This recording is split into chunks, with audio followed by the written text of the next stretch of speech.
Vendet europiane po përgatiten për një konflikt të mundshëm ushtarak me Rusinë, ndaj Serbia duhet të forcojë ushtrinë e saj, deklaroi Aleksandar Vučić, teksa komentonte pohimet e shefit të shtabit të përgjithshëm të forcave të armatosura franceze Fabien Mandon, i cili nga ana e tij pohoi se ushtria e Francës duhet të jetë gati për një përballje me Moskën brenda 3 deri në 4 vitesh.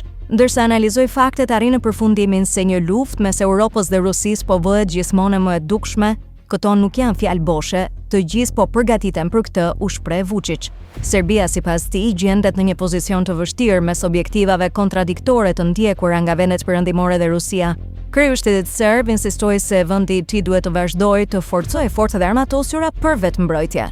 Në këtë kuptim ne duhet të përgatitemi, duhet të vazhdojmë të investojmë shumë dhe të punojmë në mënyrë që të mund të mbrojmë më tej vendin tonë, të forcojmë forcat për mbrojtjen ajrore dhe mbi të gjitha të përpiqemi të ndërtojmë një lloj kupole mbrojtëse mbi Serbi, çka është shumë e vështirë dhe kërkon mjaft para, ishte komenti i Vučićit. Beogradi ka investuar ndjeshëm vitet e fundit në modernizimin e ushtrisë, duke bler tanke, helikopter, avion dhe sisteme të mbrojtjes ajrore.